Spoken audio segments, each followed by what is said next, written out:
In 1916, a governess named Margaret Ashford was left sole guardian of 3 children and a 40-room estate in Hampshire when her employer departed for the Western Front, with instructions to wait for his return, no matter how long it took. According to employment records preserved at the Hampshire County Archives, Miss Ashford wasn't simply asked to continue her teaching duties. The contract, discovered by historian Dr. Eleanor Price in 2003, gave her complete authority over the household staff, the children's upbringing, and even financial decisions regarding the estate. She was 26 years old, he was 34, recently widowed, and by all accounts completely unprepared for war. The arrangement wasn't unusual, but what she did next was, this isn't fiction. This is the story of how the First World War created a peculiar space where class boundaries dissolved, where devotion became indistinguishable from duty, and where thousands of women found themselves waiting in manor houses across England, managing lives that weren't quite their own. What makes this story haunt us isn't the waiting itself. It's what that waiting reveals about desire, obligation, and the stories we tell ourselves to survive uncertainty. It's about the particular loneliness of being left in charge while belonging to nothing, of raising children who call you by your surname, of sleeping in a room between the family quarters and the servants' hall, never quite fitting anywhere. By the way, what time is it where you are? If you're listening to this in those quiet hours when the world feels suspended, when you're seeking something to accompany you into sleep, you're exactly where you need to be. Drop a comment about what historical topic draws you in at this hour. And if you'd like more stories like this, stories that find the human heartbeat in forgotten moments, consider subscribing. Now, let me take you somewhere else entirely. You're standing in the morning room of Ashford Hall on a Tuesday in March 1916. The wallpaper is the colour of old cream, patterned with tiny roses that seem to close in the dim light. Through the windows, you can see frost still clinging to the bare branches of the copper beech tree. The room smells of coal smoke and the ghost of yesterday's tea, bergamot, and something darker, smokier. Your hands are cold. They're always cold in this house, no matter how many fires are lit. You're wearing your best dress, the dark blue wool with the high collar, because this morning requires formality. The children are upstairs with Nanny, kept deliberately away. On the desk in front of you lies a letter written in the careful hand of a man who doesn't write often, explaining what he needs you to do. Dear Miss Ashford, it begins, and already you notice what's missing. The usual distance, the formulaic politeness. I have accepted a commission as captain in the Hampshire Regiment. I depart for France in 8 days.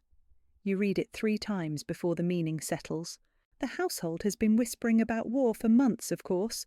The gardener's son enlisted last autumn. The undercook talked of nothing else at meals you don't attend, but hear about through your particular position. Neither upstairs nor downstairs, floating in the strange space between. But Mr. Hartley enlisting? The thought hadn't occurred to you. He has 3 children under 10 years old. He has an estate to manage, tenants who depend on him, responsibilities. He's not the type to, but then you remember the way he's been since his wife died in childbirth 2 years ago. How he walks through rooms as if underwater. How he looks at his daughters as if trying to memorize faces he's already forgetting. The letter continues. I am leaving the children entirely in your care, not simply their education, but their well-being, their upbringing, every decision regarding their welfare. I have instructed the household staff to answer to you. I have arranged for Mr. Pemberton at the bank to honour your requests regarding household expenses. You will have complete authority. Your hand trembles slightly as you hold the paper. Complete authority. The words sound like freedom, but they taste like abandonment. The last paragraph is different. The handwriting changes, becomes less controlled, as if written later, perhaps after a drink. You have been with us for 3 years, Miss Ashford. I have watched you transform my children from grief-stricken shadows into children who laugh again. I have seen your patience, your devotion, your remarkable capacity for making a cold house warm. I trust you as I trust no one else. Wait for me. No matter what you hear, no matter how long this war continues, wait for me. I will return." The last 4 words are underlined twice. You set the letter down and realise your chest feels tight. Wait for him. As if you have any choice, as if there's anywhere else you could go, any other life available to a governess with no family and no fortune. But that's not why your hands are shaking. You're shaking because of what he didn't write, what has hummed in the air between you for months now, in the moments when he asks about his children's progress and stays too long in the schoolroom, in the way his eyes follow you across the dining room on the rare occasions you join the family for meals. The morning you met him 3 years ago, you were 23 and newly desperate. Your previous position had ended badly. The lady of the house developed a jealous suspicion that wasn't warranted but became a scandal nonetheless. You had $12 to your name and a trunk of belongings standing in the entrance hall of this very house, trying not to show how much you needed this position. He'd interviewed you himself, which was unusual. Most fathers left such matters to their wives or housekeepers. But Mrs. Hartley was 6 months pregnant and unwell, and he asked the questions with a distracted intensity that made you think he wasn't really listening to your answers about French grammar and watercolour technique. He was looking at you as if trying to determine something else entirely, whether you could be trusted, whether you would stay, whether you were strong enough to remain in a house heavy with unspoken grief. You got the position. 3 weeks later, you met the children. Catherine, age 7, who hadn't spoken since her mother's death. James, age 5, prone to fits of inexplicable rage, and the baby, Ellen, still with a wet nurse, crying ceaselessly through the nights. The house felt like a museum of a life that had stopped. Mrs. Hartley died 4 months after you arrived. You were holding her hand when it happened because there was no one else. Mr. Hartley had been in London on business, summoned home too late. She squeezed your fingers once, looked at you with morphine-dimmed eyes and whispered, "Take care of them, all of them." You weren't sure if she meant the children or if she included her husband in that desperate plea. In the 2 years since, you've done exactly that. Catherine speaks now. Not easily, but she speaks. James has channeled his rage into an obsessive interest in insects, filling jars with beetles and spiders, making careful drawings of their anatomy. Baby Ellen, now 2, follows you everywhere, calling you Miss in her lisping voice, reaching for your hand in the hallways. And Mr. Hartley, Jonathan, though you've never called him that aloud, you've watched him slowly return to life, the way frost melts in uneven patches. He started joining you for tea in the nursery, ostensibly to hear about his children's progress. Then he began seeking your opinion on household matters. Should he dismiss the head groom? What did you think of the new curate? Did you believe it was too soon to remove his late wife's belongings from the master bedroom? The conversation stretched longer. He started finding you in the library in the evenings, where you read after the children were in bed. You'd look up to find him standing in the doorway, still in his dinner clothes, looking uncertain, an expression strange on a man of his position. "I apologise for disturbing you, Miss Ashford, but I wondered if you had an opinion on—" And then some question that didn't require asking, some excuse to sit in the chair across from yours, to share the silence of the library while you both pretended to read.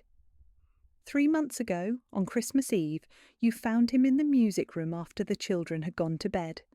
He was sitting at the piano, not playing, just running his fingers along the keys without pressing them down. You should have left. Instead, you walked in and asked if he was well. "I don't remember how to do this," he said, so quietly you almost didn't hear. "How to be father and mother both, how to fill a house with life when I feel like a ghost in my own home." You sat beside him on the piano bench, too close, improperly close, and said, "You're not a ghost. You're here. You show up every day. That's what they need." He turned to look at you then, and something in his face made your breath catch. "And what do you need, Miss Ashford?" The question hung in the air between you, unanswerable. What could you say? That you needed security, employment, the safety of a position in a household where you were valued?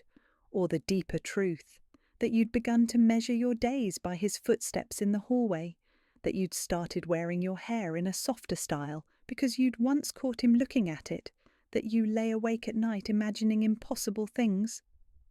I have everything I need, you lied. His hand moved, almost touched yours on the keys, then withdrew. Of course, forgive me. That was inappropriate. He left the room, and you sat alone at the piano, heart pounding, understanding that something had shifted, that you'd stepped onto unstable ground from which there was no easy retreat. And now this letter, now this war, now this impossible request to wait, as if you're something more than his employee, as if there's a promise between you that hasn't been spoken aloud. According to records from the Governess's Benevolent Institution, discovered by researcher Dr. Sarah Marks at the Women's Library in 2011, Margaret Ashford's situation was far from unique. Between 1914 and 1918, approximately 3,000 governesses found themselves in similar positions, left as de facto managers of estates and families while their male employers served in the war. The GBI received hundreds of letters during this period from governesses seeking advice on managing households far beyond their traditional duties, navigating relationships with resentful servants, and dealing with the emotional complexity of their undefined roles. One letter, dated June 1916, preserved in the institution's archives, describes a situation remarkably similar to Miss Ashford's. He has given me authority over everything, but I am still Miss Thompson to the staff, still sleeping in the governess's room, still dining alone. I am neither mistress nor servant. I am something for which there is no name, and yet I wait for his letters, as if I had the right. The war created these strange spaces where normal social rules suspended but never quite disappeared. A governess might manage a $10,000 estate, make decisions affecting dozens of employees, and control family finances, but she still received her 50 annual salary and was expected to be grateful for the privilege of serving. In Ashford's case, the local vicar's diary, uncovered by amateur historian Patricia Gordon in 2007, mentions the peculiar situation at Ashford Hall, where Miss A conducts herself with all the authority of a lady of the house, yet remains, legally and socially, merely the children's teacher. There is talk, of course, there is always talk when a young woman assumes such a position, but I confess I find myself impressed by her management. The children are well, the staff content, the estate running smoothly. Perhaps sometimes necessity creates its own propriety. The first 6 months after Mr. Hartley departed, you existed in a strange state of suspension. Every morning you woke in your small room, neither in the family wing nor in the servants' quarters, but in that strange in-between space on the 3rd floor, and performed a ritual of transformation. You were Miss Ashford, the governess, overseeing the children's French lessons and watercolour exercises. You were Miss Ashford, the household manager, reviewing accounts with the butler and making decisions about repairs to the tenant cottages. And beneath both those roles, you were Margaret, the woman who carried his last letter in her pocket, who reread it until the paper grew soft with handling, who counted days like a prisoner marking walls. His letters arrived irregularly, sometimes 3 in a week, sometimes nothing for a month. They were careful at first, properly formal. Dear Miss Ashford, I trust this letter finds you well and the children thriving. But gradually the formality began to crack. He wrote about the mud, the rats, the particular quality of silence before dawn in the trenches. He wrote about men he'd lost, boys really, barely older than your oldest pupil. He wrote about fear in a way that made your chest ache, not the fear of death, but the fear of becoming someone else, of losing the parts of himself that remembered how to live in drawing rooms and libraries, how to care about anything beyond survival. And then, in a letter that arrived in November 1916, dated 2 months earlier, I think of the library. I think of you sitting in the green chair by the window, the way the late afternoon light catches in your hair. I think of that evening at the piano. I should not write these things. Forgive me. But when everything here is mud and blood and meaninglessness, the thought of you in that house, keeping it alive, keeping them safe, it's the only thing that feels real. Wait for me, Margaret. Please wait. Margaret, not Miss Ashford. Margaret, you held that letter for an hour before you could bear to put it away. He shouldn't have written it. You shouldn't treasure it. But you did. You kept it separate from the others, hidden in the bottom of your handkerchief box, taking it out on nights when the waiting felt unbearable. According to letters preserved in the Imperial War Museum's archives, collected by Dr. James Hartwell in his 2009 study of wartime correspondence, this pattern was common. Soldiers wrote to the women managing their homes with an intimacy that would have been unthinkable in peacetime. The war removed certain constraints even as it reinforced others.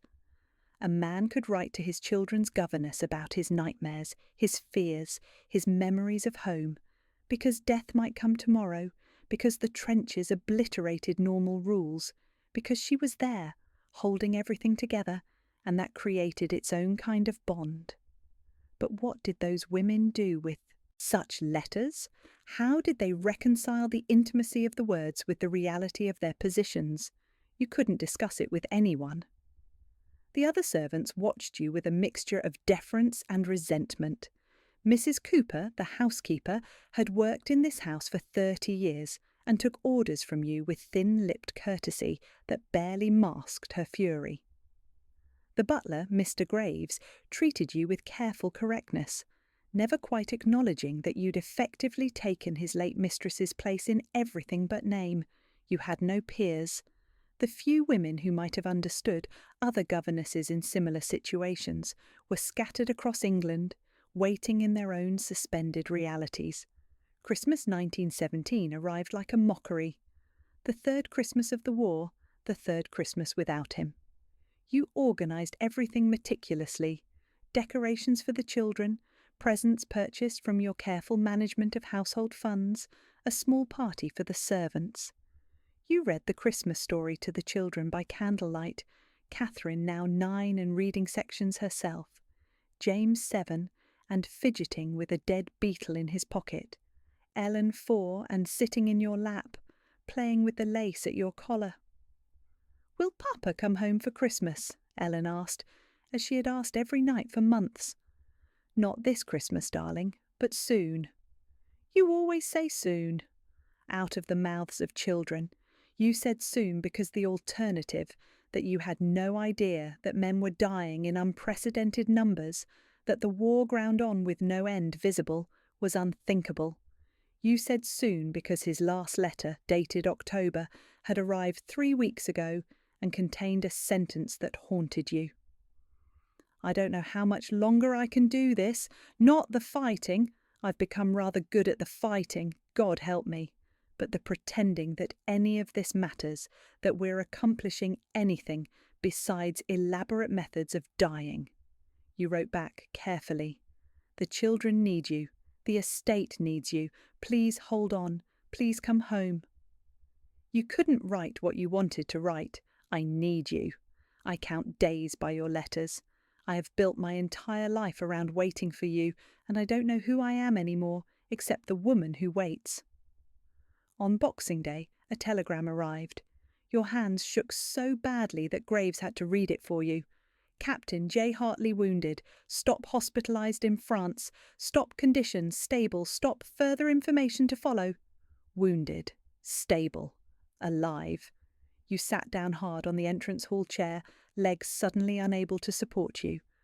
The children saw your face and knew something had happened. Catherine, wise beyond her years, took Ellen's hand and led her away. James stayed, standing before you with his serious insect collector's gaze. "Is he coming home?" he asked. "I don't know. I hope so." "Will he be different? The gardener's son came back different. He cries sometimes behind the potting shed." The observation, delivered with a child's brutal honesty, cut through you. "He might be. Yes, but he'll still be your father. He'll still love you. Will he still love you? The question hung in the air like smoke. How much had the child seen? How much did any of them understand about the strange household they lived in, ruled by a woman who was neither mother nor stranger, who held their world together with devotion that had no proper name? "I'm your governess, James. Your father employs me to care for you." That's not what I asked. No, it wasn't. Research by Dr. Caroline Bennett, published in her 2015 book, Waiting Women, Governesses and the Great War, suggests that the period between telegram notification and the actual return of wounded soldiers created a particular kind of torture for the women waiting at home. Uncertainty compounded by hope, relief at survival, mixed with terror about what wounded might mean.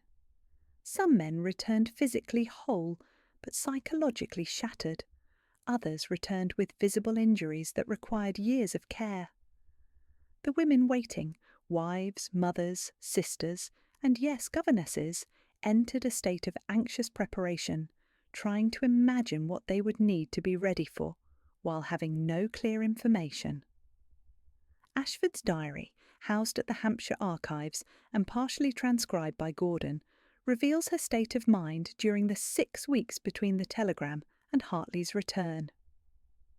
January 12th, 1918. No letter yet describing his injuries. I have prepared the ground floor bedroom in case he cannot manage stairs. I have researched treatments for various possibilities: burns, missing limbs, shell shock. I am ready for anything and nothing. I am so tired of being strong. He arrived on a Tuesday in February, delivered by ambulance to the front door like a piece of carefully packaged furniture. You were in the schoolroom with the children when Graves came to fetch you, his normally impassive face showing something like concern. "The master has returned, Miss Ashford. He's asking for you." Not for the children, for you. You descended the stairs with your heart in your throat, aware of the entire household watching, of the impropriety and the impossibility and the inevitability of this moment. He was in the entrance hall, leaning heavily on a cane, one leg stiff and unnatural. His face was thinner, carved into new angles by pain and exhaustion. He'd aged a decade in 2 years. But his eyes, when they found you on the stairs, when they held yours with an intensity that made the watching servants cease to exist, his eyes were the same. "Miss Ashford," he said, and the formality was almost funny given the way he was looking at you. "Thank you for waiting. Captain Hartley, welcome home." The moment stretched. You were aware of everything. The servants hovering uncertainly, the children's voices drifting down from upstairs, the winter light slanting through the windows, the particular expression on his face that said everything his letters had implied, but never quite. Wormham stated, "The children," you managed. "They'll be so happy to see you." "Soon. First, might I speak with you privately, in the library?" Protocol said no. Protocol said a governess didn't meet her employer privately in a closed room. Protocol said 1,000 things that neither of you cared about anymore. Of course. According to social historians analysing post-war marriage records, a surprising number of governesses married their employers in the years following the First World War. Dr. Rebecca Mills, in her 2012 study, Class and Consequence: Unconventional Marriages in Post-War Britain, documented 147 cases between 1918 and 1922 where governesses married widowed or unmarried employers, often men they'd cared for during or after the war. These marriages were considered scandalous in some circles. The idea that a servant, no matter how educated, could marry her employer violated deeply held beliefs about class boundaries. But the war had done strange things to social structures. Men who'd lived through the trenches often found themselves unable to care about the rigid rules that had governed their pre-war lives. Women who'd managed estates and raised children without the authority of a wedding ring had proven themselves capable in ways society hadn't quite been ready to acknowledge. Sometimes survival creates its own rules. In the library, he closed the door behind you. Improper, certainly, but you were past caring. He stood facing you, still leaning on the cane, and you noticed how his hand trembled slightly. Shell shock, perhaps, or just exhaustion, or the same nervousness you felt, making your own hands unsteady. "I should not have asked you to wait," he said abruptly. "It was unfair. You owed me nothing beyond your contracted duties. You could have left, found another position, begun your own life. I had no right. I wanted to wait." The words fell between you, quiet and absolute. He closed his eyes briefly, as if absorbing a blow. "Margaret, I don't know what I can offer you. I'm not the man who left. I wake at night hearing things that aren't there. My leg will never be right. I have nightmares. I'm—" "Alive," you interrupted. "You're alive. You came home. That's enough." "Is it?" He moved closer, limping but determined. "Is it enough if I tell you that the only thing that kept me alive was the thought of coming back to this house? Not the house itself, but you in it. The thought of finding you in that green chair, of hearing you play piano, of watching you with the children, of asking you properly, finally, if you might consider—" He stopped, seeming to realize what he was saying, the impossibility of it. "Consider what?" Your voice was barely a whisper. "Marrying me." The words rushed out. "I know it's mad. I know society will talk. You're the governess. I'm your employer. There are rules and expectations, and God knows what scandal it will cause. But Margaret, I don't care. I'm asking anyway. Will you marry me? Will you stop being the woman who waits and become the woman who stays?" Your throat felt tight. "The children love you already, have loved you for years, as have I. The servants will be scandalised. Let them be scandalised. We'll give them excellent references and find new staff if we must. Society will call it inappropriate. Society can go to hell." The coarseness of the language, so unlike his usual careful speech, made you almost laugh. The war had changed him in more ways than the obvious ones. But beneath the changes, you could still see the man who'd sat beside you at the piano, who'd looked at you as if you were the answer to a question he couldn't quite articulate. "I have no dowry," you said, grasping for objections. "No family, no connections. I can bring you nothing but myself." "That's everything." He took another step closer, close enough now that you could smell the hospital carbolic still clinging to his clothes, could see the shadow of pain in his eyes. "You've been managing this household for 2 years. You've been mother to my children. You've been—" His voice cracked slightly. "The only real thing in my life when everything else was nightmare. Margaret, I'm not asking you to become something you aren't. I'm asking you to finally be acknowledged for what you already are." Your hands were shaking. Your whole body was shaking. "I don't want to be a scandal. I don't want the children hurt by gossip." "Then we'll move. Start fresh somewhere new. I have property in Cornwall, remote enough that society's opinion matters less. We'll take the children. Start over. Please, Margaret, I survived a war. Don't tell me I came home to lose you to propriety." There were 1,000 reasons to say no. Your position, your reputation, the impropriety of it all. But you'd spent 2 years waiting, 2 years building a life around the absence of a man who had no obligation to return to you. 2 years proving you could manage everything he'd asked you to manage and more. And here he was, asking you to stop waiting, asking you to stay, not as the governess, not as the household manager, but as yourself, as Margaret. "Yes," you whispered. "Yes, I'll marry you." The relief in his face was almost painful to witness. He reached for your hand, the first time he'd truly touched you in all these years, and his fingers were warm, solid, real. "You won't regret this." "I might. We both might. It won't be easy." "Nothing worth having is." He smiled, a real smile, the first you'd seen since his return. Besides, you've proven you can manage anything, including, apparently, me. Outside the library door, you could hear the household stirring, sense the servants straining to hear what was being discussed. Soon enough they'd know, everyone would know. The scandal would be delicious. The governess who became mistress of the house, the captain who married so far below his station. But standing there, your hand in his, you found you didn't care. You'd waited long enough. Records from the parish church in Hampshire show that Jonathan Hartley and Margaret Ashford were married in a small ceremony on March 15th, 1918.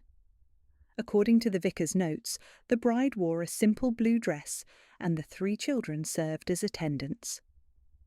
Several servants from Ashford Hall attended, though notably the housekeeper and 2 maids gave notice shortly afterward. Local newspapers, preserved in the county archives, ran small announcements that carefully avoided mentioning the bride's previous position in the household. Dr. Bennett's research indicates that the marriage, while initially controversial, proved remarkably stable.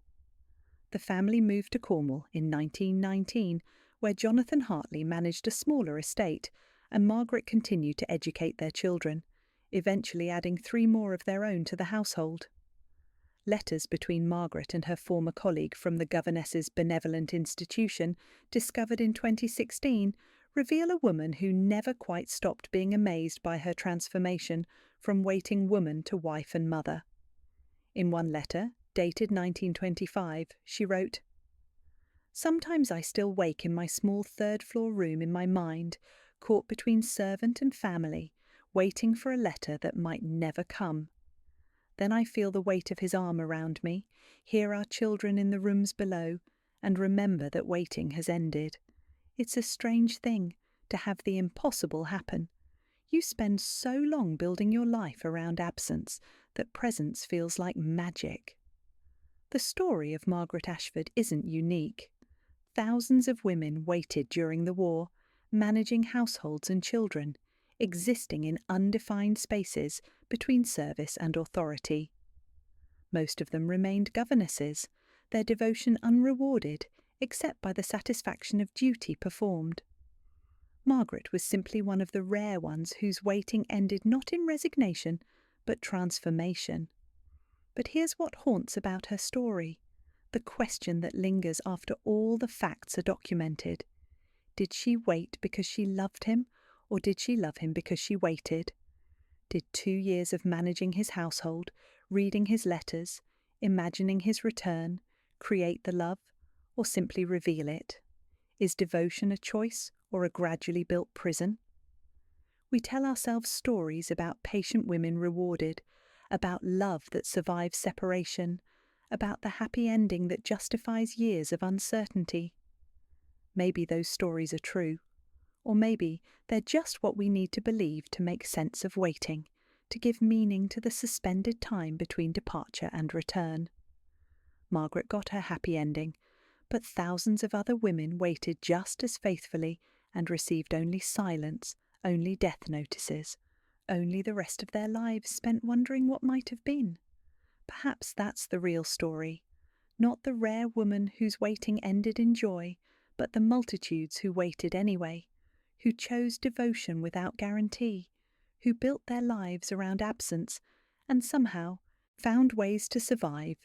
The past is full of women who waited, still is actually. Different wars now, different reasons, but the waiting remains. The question isn't whether they should wait. The question is what they're building while they do, whether the waiting destroys them or transforms them, whether it's prison or preparation. Margaret Ashford chose transformation. She took the impossible situation and made it bearable, then beautiful. Whether you call that romance or resilience, love or survival, probably depends on what story you need to hear tonight. Either way, she stopped waiting.